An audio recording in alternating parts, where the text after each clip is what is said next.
Hello friends, we are coming to the 6th week of our course and we are going to deal with 4 women poets, Emily Dickinson, Kamala Das, Louis Glick and Sujata Butt.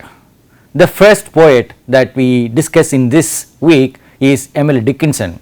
The poem that we have chosen is A Narrow Fellow in the Grass. We will see the objectives, her life and writings, read her poem There is a Word, and then specially discuss A Narrow Fellow in the Grass. We will pay attention to thematic, formal, linguistic and literary aspects of the poem, and then move on to find some relationships which are important in life and also consider certain points which will be useful to us throughout our life. We will compare 3 poems on snakes, one by Lawrence, another by Dickinson and the third by Ramanujan. All of them have written about snakes. And finally, we will see some points which will be useful to us and summarize the whole discussion. Let us see the objectives. To understand the life and writings of the 19th century American poet Emily Dickinson is our first objective. The second objective is to read Dickinson's poem There is a Word and discuss her poem A Narrow Fellow in the Grass. The third objective is to examine the ambiguous relationship between appearance and reality. That is a whole problem in our life. Is it a snake or a rope? We do not know. What appears to be a snake may be a rope, what appears to be a rope may be a snake. Throughout our life, we go on finding out which is real and which is unreal. To explore the human relationships and reflections on life as presented in the poem is the fourth objective. And finally, to compare D.H. Lawrence's poem Snake with Dickinson's poem A Narrow Fellow in the Grass, as well as K Ramanujan's poem on snakes. Let us see Emily Dickinson's life now. She was born in 1830 and died in 1886. She is considered to be one of the most celebrated American poets. She was born into a distinguished family of Amherst College, which is well known. She received her education from Amherst Academy and then she attended Mount Holyoke Female Seminary to complete her education. Throughout her life, she remained an unmarried woman. She was mentored by Thomas Wentworth Higginson, an editor of the Atlantic Monthly, but he never published her poems in this magazine. She is famous for her unconventional use of language, punctuation marks and cryptic writing, which you will see from the examples we are going to discuss. She has a beautiful quotation here for us.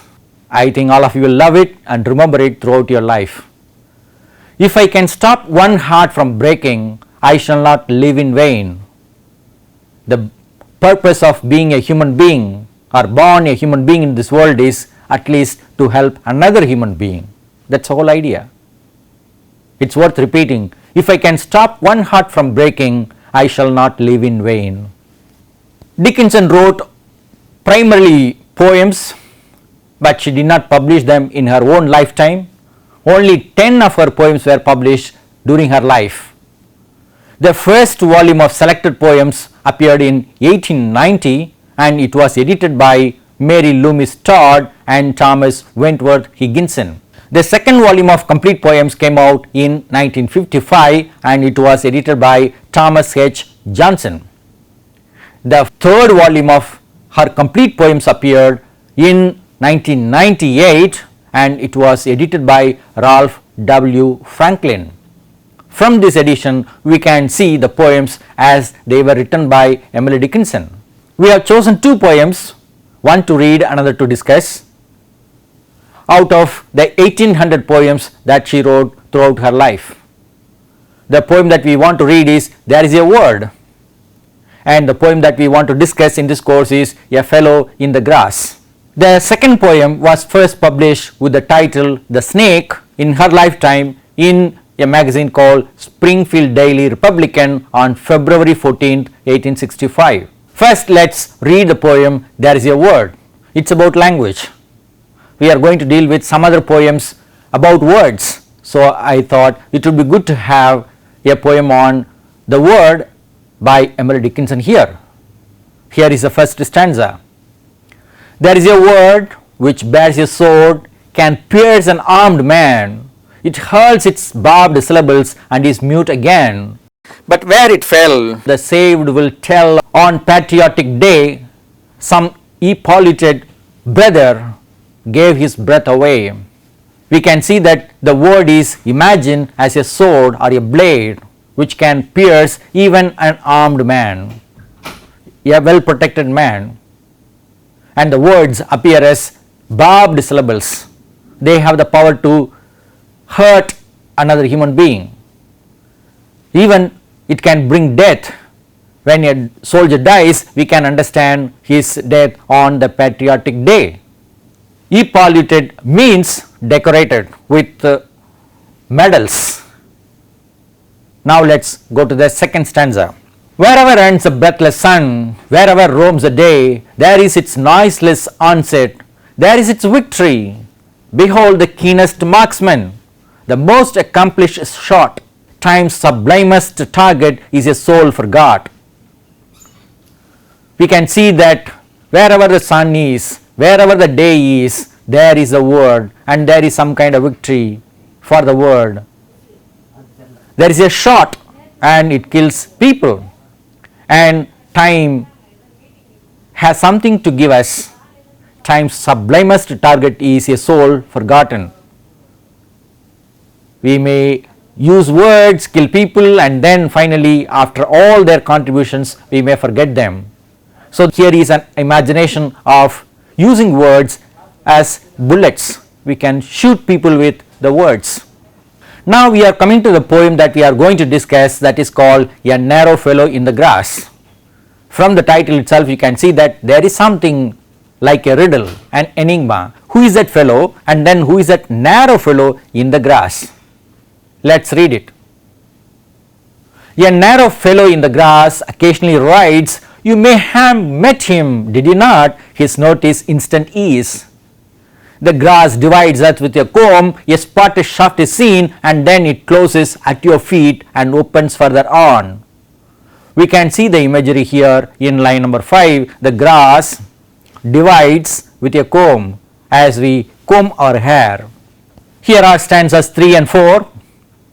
He likes a boggy acre, a floor too cool for corn. But when a boy and barefoot, I more than once at noon, have passed, I thought, a whiplash unbraiding in the sun. When stooping to secure it, it wrinkled and was gone. We come to know about this speaker in line number 11. But when a boy and barefoot, I more than at noon. This kind of meeting or incident happens at noon. Here are stanzas 5 and 6. Several of nature's people I know and they know me. I feel for them a transport of cordiality, but never met this fellow attended or alone without a tighter breathing and zero at the bone. First we see a kind of recognition and cognition, knowledge of the people in nature. These are the creatures like reptiles, insects. I know and they know me. That means this speaker frequently walks into that outdoor area, boggy acres, and there is a kind of friendliness between them. But in spite of this friendliness, we have a zero at the bone, something very cold, shaken, fear we find at the bone itself. Let's see the thematic contrast here. As you can see, the narrow fellow in the grass is a snake. At noon time, the speaker goes into the boggy acres and comes across this kind of creature. We can see the kind of contrast between man on the one hand and nature on the other hand. The man is represented by the speaker going into nature, where we have these boggy acres. There is a kind of close relationship between what is there in nature and the human being. We have a sense of cordiality, a transport of cordiality, at the same time some kind of hostility. You feel fear and fear results in hatred. But fortunately this poet has transcended that kind of hostility. There is a fear that is certainly there. In spite of the love for these creatures, there is a fear. At the same time, there is a courage. That is why the speaker keeps repeating his walk into the boggy acres. Remember, the poet is a woman, but she adopts a persona of a man, the boy. We can certainly see the contrast between appearance and reality. What appears to be something like a whiplash is not whiplash but a snake. We trust that there is something, and then we find that it is totally different, something frightening, fearful. That is where we find, when we transport it to the human relationship, we can see that we trust somebody as a friend, a beloved, a lover, a father, mother, but then you find there is an element of treachery. You find that they are not what they appear to be. So naturally, the close relationship between friendship and also enmity comes into picture within this poem. When we see the form of this poem, we find that there are 24 lines in the poem in 6 quatrains, 4 lines each. The whole poem is unrhymed and it is addressed to some imaginary you, that is an implied listener. It may be a person known to the poet or just any reader as we are reading the poem. The whole tone of the poem is conversational and informal. The speaker I is a lover of nature, although presented as a boy and barefoot. Again, the poem is something like a riddle with enough clues to understand the subject of the snake. The word snake is not mentioned, but you can see a narrow fellow in the grass is a snake that is described in the poem. We can also see the use of unconventional capitalization, for example, whip, lash, cordiality, boggy acres. We can see some unconventional punctuation marks, especially the M dash. Here in every stanza we will find a long dash. Emily Dickinson is known for these kind of dashes. Even the poem ends with no full stop. So it indicates a kind of openness. Life is open. Meaning is never ended. Let us see the linguistic analysis of the poem. The poem is primarily a poetic and lyrical description of the unexpected meeting with a snake in the grass.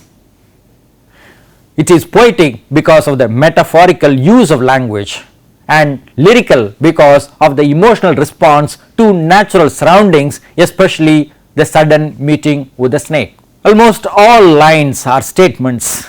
We have some question tag like did you not? It appears that the poet or the speaker has something like an appointment with the snake. That is why the verb met is used in the poem. Again, we have a common word like fellow, a person known, common fellow.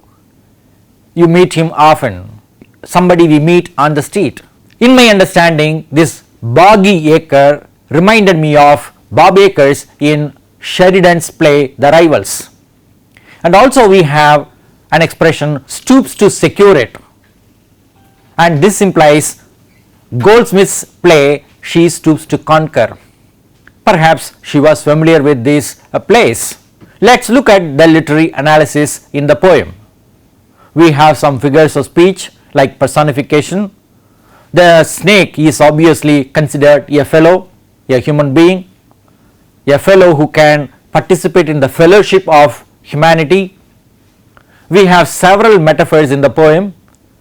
The grass divides as with a comb, a spotted shaft is seen. I thought a whiplash.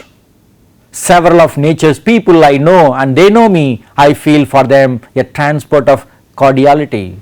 This knowing, attributing the quality of knowing, cognition to animals or other creatures is found in this poem. The close relationship between the speaker and the creatures is brought to us through this kind of figurative, metaphorical transport from one level of life to another level of life where they come to a common understanding. We have the case of assonance in narrow fellow, zero at the bone. We can also see something like an example of consonance in narrow and zero. R sound is in the middle. We have several examples of alliteration in the poem. May have met him is capitalized, and that is again a kind of personification.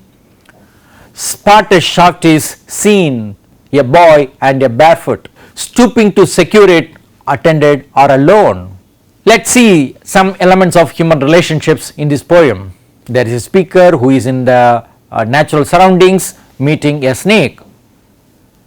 We may have less to do with human relationships in this poem, but then we can see certain elements.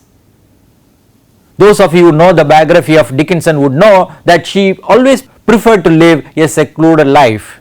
She didn't have much contact with people, at least in the latter half of her life. She had an active correspondence with a few people like T.W. Higginson, who later edited her poems. Only through correspondence, not in real life. This poem shows her ability to interact with natural phenomena as if they were human beings. That's why we can see that transport of cordiality. The snake that appears in the poem is a fellow who rides and meets people. The grass is like a combed and divided hair. This is misunderstood as a whiplash, but later the speaker clears it. The poet has a cordial relationship with nature's people. We must remember the poet through the persona. The speaker has this kind of cordial relationship with all of nature. But there is always a fear while meeting the snake. By extension, human beings too. We have certain superstitious belief or certain cultural belief that people can be poisonous like snakes. We also have such a kind of conception in the Bible. Satan is personified as snake. So some kind of evil thought can come to us through certain creatures, including human beings. When we come to reflections on life, we have lots of questions for us. What is truth? What is life? Can we ever really know? Is life an illusion? When we think about the rope and snake, we always ask, is it a rope or a snake? That is it real or unreal? Sometimes what appears to be real turns out to be illusion. What appears to be illusion turns out to be real. So when is it real? When is it illusion? If they keep on changing, how do we adapt ourselves to understand the changing truth or changing life? What does help us to understand things and people as they truly are? We can say experience, more and more of experience. That's why all the human beings go through similar feelings of fear, courage, trust, treachery, hatred, love, all those emotions all of us go through in our life. Is cordiality a cardinal principle needed in all occasions? Even when we meet something frightening like the snake, even when we meet enemies, do we have to extend friendship or cordiality? Some great people do that. How do we respond to people who act treacherously in relationships? How do you deal with people who betray us? There is a kind of belief that Dickinson wanted to love a priest who was already married, so her unfulfilled love made her choose this kind of secluded life. Now let's come to the comparison between D.H. Lawrence's poem Snake and Dickinson's poem The Snake. Remember, Dickinson did not give this title, it was given by the editor, and most of the poems of Dickinson don't have titles. They are known by their first line actually. Let's see Lawrence's poem Snake. In this poem, the speaker notices a snake in his trough. He waits for the snake to drink water and go away because he considers the snake a guest and a lot of life. However, he attempts to strike it, hit it with a stick due to the voice of education and reason. This snake is a poisonous creature, it may bite me or it may cause me nuisance, so I must kill it. That's the kind of voice that he gets from his education and reason. Later, however, he feels guilty and wants to expiate, redeem, atone for his pettiness, petty thoughts. Snake is a snake, it is nature, it always lives there. Why do we have to consider it to be our enemy? That's a kind of better understanding, a comprehensive understanding of his place and the place of the snake in the scheme of life that the poet understands and presents to us. When we see Dickinson's poem on the snake, we find that the speaker notices a snake in an outdoor area, in a boggy acre. He describes the grass as if combed due to the movement of the snake. The speaker says what he likes, that is boggy acre, that is the snake likes boggy acre, such places, marshy land, the snake prefers to move in such places. The speaker recognizes the danger if somebody stepped on it unknowingly. In spite of the fear that the speaker has, he feels happy to know nature's people. It's good to know everybody, good or bad doesn't matter. So this is a kind of comparison that we can make between the snake by Lawrence and the snake by Dickinson. Now let's move on to K Ramanujan's poem Snakes. It's a long poem of 46 lines. We have quoted only a few lines from the middle of the poem, that is verse paragraph 3, to give a completely different picture from the British poet Lawrence and the American poet Emily Dickinson. Here is an Indian diasporic poet, Ramanujan. He also has similar idea of fear, but let's see the whole cultural context. That's why we have these lines here. A basket full of ritual cobras comes into the tame little house. Their brown wheat glisten winged with ripples. They lick the room with their bodies, curves and curling, writing a sibilant alphabet of panic on my floor. Mother gives them milk in saucers. She watches them suck and bear the black line design etched on the brass of the saucer. The snake man reads writhing round his neck for father's smiling money. But I scream. Look at the mother. She gives milk to the cobras which come to the house for drinking milk. And look at this father, he is smiling. He wants to give some tips, some money to the snake man, who also behaves like the cobra, writhing himself. We have a totally different picture, and look at the image. The snake, when it comes into the house, it writes a sibilant alphabet of panic on my floor. Yes, panic on my floor. The mother is happy to help the cobra, the father is happy to help the snake man, but the young boy, the poet, is full of fear. He screams. He expresses such a kind of feeling even when he goes to some library or a museum. In nature it is totally different, but in culture it is again different. The location matters a lot, and the associations of cultural connections like a serpent being worshipped as God is totally different. What are the takeaways from this poem? In all cases, whether we have fear or no fear, all these poets suggest that we must revere nature, worship nature, accept nature, don't destroy it. We have to maintain cordial relationships with nature and all forms of nature. We should meet and love all forms of nature. The poet suggests never fear anything but be watchful and be careful. This quality of observation is very important, so see and observe carefully so that you can watch for some dangers. Take care of yourself and live your life, whatever you have chosen to. It is possible to see such dangers in human beings as well in our interactions with them. Learn and appreciate the difference between appearance and reality continually. Throughout our life, we will come across this kind of problem. Is it a rope or is it a snake? Is it a whiplash or is it a snake? we will always be asking questions of doubt, and this doubt can be cleared only by meeting the truth. Escaping from truth will not help us. Meet reality as it is, understand it without fear, though initially we may have some fear. To summarize our discussion on Dickinson's poem A Narrow Fellow in the Grass, we saw the objectives of the presentation, we saw the life and writings of Dickinson, we read there is a word, and then we moved on to discuss A Narrow Fellow in the Grass with reference to theme, form, language and literary devices. We further went on to discuss human relationships and reflections on life with reference to this poem. We compared Dickinson's poem with Lawrence and also A K Ramanujan to show the cultural differences between British, American and Indian contexts.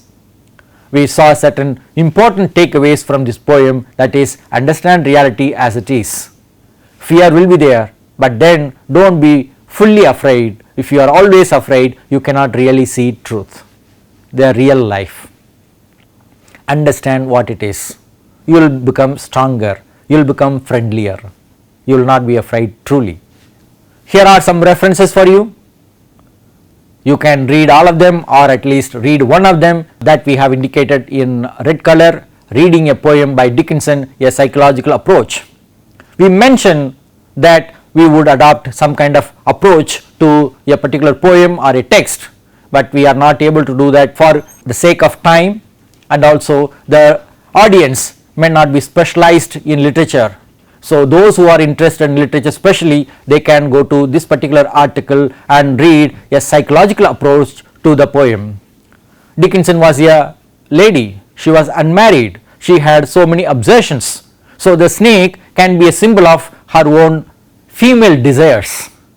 That is what this kind of psychological approach suggests in this article. You can read a lot and learn more, it all depends on you. Don't be afraid of reading. Learn the truth of literature and life. Thank you.